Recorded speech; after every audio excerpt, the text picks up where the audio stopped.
So I don't know about you, but when it comes to birthdays, I hate two things immensely. Surprise parties and work parties. Possibly the best thing to come from the pandemic and the switch to work from home is just no more everyone awkwardly getting together. Hey, it's your birthday. Let's sing at you and make you uncomfortable in the middle of the workday. I'm the boss. Literally don't know why I allowed it to continue being a thing. And funny enough, those two things that I hate with a passion are at the core of this story, along with Kevin Berling. Back in 2019, Kevin had a birthday coming up in August, and his employer had a policy of celebrating its employees' birthdays. But Kevin has an anxiety disorder, so he politely asked the person in charge, please don't throw me a party. It's not gonna be a pleasant experience for me. It's gonna stress me out. I'm gonna spiral. But on his birthday, surprise, motherfucker, they throw him a party anyway, with it being claimed that the company just forgot about his request. So Kevin, shocker, starts having a panic attack. He runs out to his car, he does his breathing exercises, and then returns to work once he's able to calm down. And hey, that was unpleasant for Kevin, but it was over. Except it wasn't, because the next day, the company calls Kevin into the conference room to discuss the incident, and according to his complaint, they didn't apologize. They chastised him for, quote, stealing his coworker's joy and being a little girl about it. Oh my God. Why are so many douche bros in managerial positions? And this ridiculous confrontation triggers another panic attack, and as a coping mechanism, he starts hugging himself. He asks them, please stop, to which the two employees allegedly respond, hey, can you stop? He doesn't, and so the two ultimately leave, but that's the end of the story. Except it wasn't. I lied to you again. He gets sent home the next day and the next day, and then a few days later, he gets a letter informing him, you have been fired because of everything that's happened. With all of that leading to Kevin recently suing the company for disability discrimination, but you have the founder and COO saying, hey, our employees de-escalated what could have become a violent situation, arguing that with the ever-increasing incidence of workplace violence ruling in Kevin's favor could set a dangerous precedent that unless physical violence occurs, workplace violence is acceptable. Even adding, my employees were the victims in this case, not the plaintiff. But of course you have Kevin and his lawyer arguing, what violence? Kevin doesn't have a history of violence, and you're just conflating anxiety with anger. And the jury in the lawsuit apparently agreed, because they awarded Kevin $450,000 in compensation. Though, of course, you're talking about the legal system, it's not over. The company is going to challenge the verdict. And so the two final things I need to say with this story: one,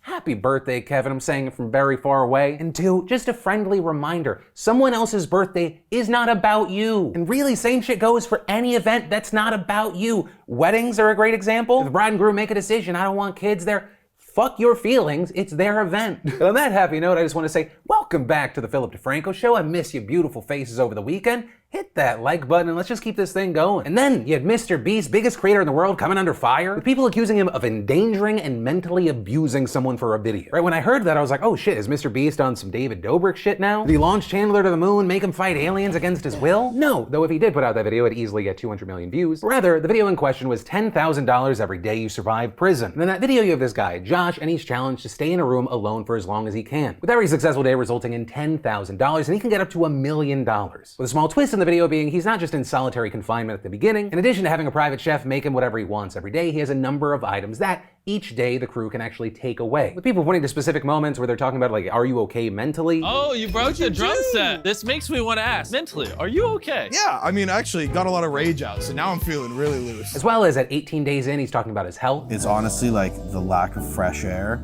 I feel sick.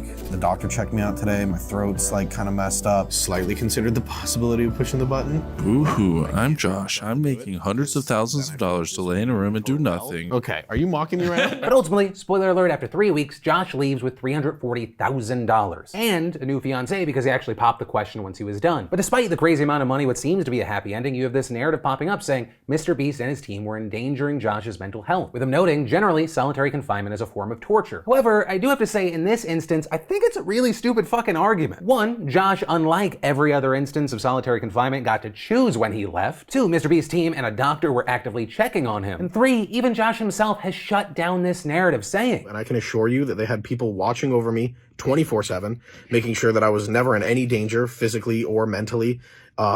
They had everything taken care of. It was a great opportunity for me. Everyone needs to relax a little bit. Like, why are people mad for Josh when Josh isn't mad? Which makes sense because Josh is an adult who made a choice at the beginning and every consecutive day and or moment to continue being there, resulting in him getting $340,000. Like, some people out there right now acting like Josh had to kill another man for his freedom. If you're still like, oh, but he's still exploiting this person, no, it is an exchange of time for money. Josh essentially just had a day rate of $10,000. But also, I'm me, you're you. Am I wrong here? Do you feel differently? Do you feel the same? Why not? Let me know. And then another day, another viral clip that somehow turns into this big culture war. Let's talk about the plane. And specifically, I'm not talking about the plane that I was on going to New York that hit turbulence, resulting in my son, I'm so sorry to everyone on the plane, my son shouting, oh my God, we're going to die. Rather, the flight where this happened.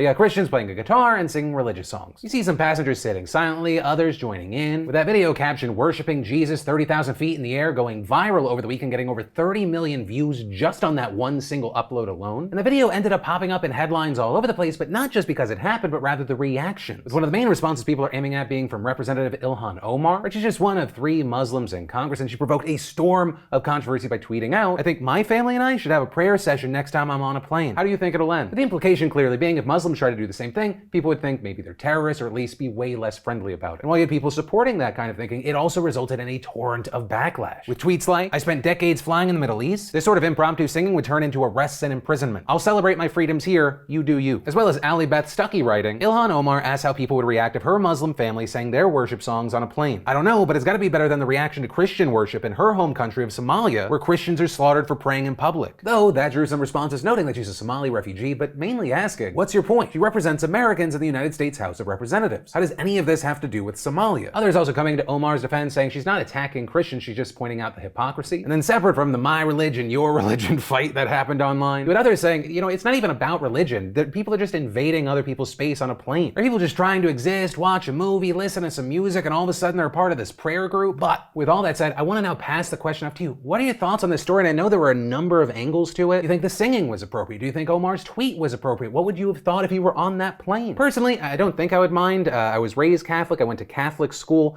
All those years trained me to just turn that into white noise. For me as a kid, I was like, okay, 10 commandments make sense. Everything else just excess, right? The rules, don't be a dick. I don't know, maybe I will. If you're a dick, fire, fine. But yeah.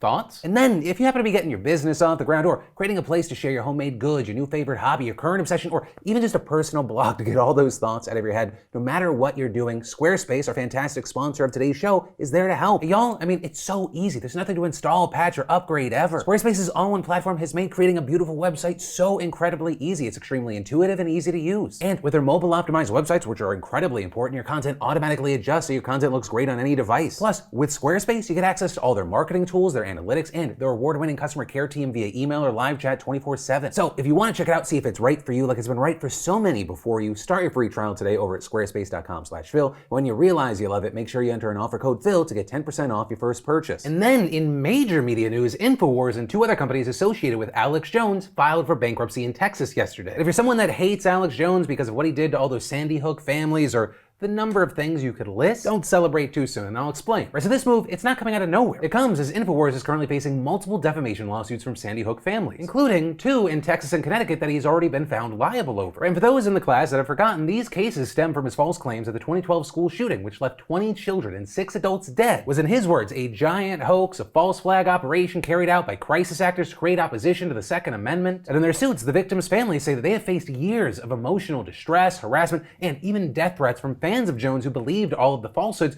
all while InfoWars profited off of lies about their loved ones' murders. Now, for his part, Jones did eventually admit in sworn deposition that he believes the shooting did in fact take place, though he disputed the claim that he profited from spreading lies about the attack, though notably he repeatedly failed to produce evidence on that front, which literally resulted in judges ruling against him by default in both the Texas and Connecticut cases. Jones has also failed to show up for key depositions and court dates, resulting in some very expensive fines. Meanwhile, court documents filed just today state that Jones and his company spent $10 million in legal costs in connection to the Sandy Hook lawsuits. And beyond that, the trials to determine how much he has to pay the families in the 2 defamation lawsuits haven't even happened yet, which is likely why we're seeing these bankruptcy filings, because in it, they say that there is a substantial likelihood that once damages are decided in the Texas case, the companies will have nothing to give Connecticut plaintiffs because of the limited cash on hand. Though whether there is limited cash or not, that is disputed, with the lawyers for the plaintiffs in the Texas case accusing Jones earlier this month of intentionally hiding assets and claiming that he conspired to divert his assets to shell companies owned by insiders like his parents, his children, and himself to try to prevent collection efforts. And according to reports, and this is big, if the 3 companies are granted their request, civil litigation against them would be put on hold while they restructure their finances. But ultimately, as far as how this is going to play out, we're going to have to wait and see. And then, let's talk about today being America's favorite day,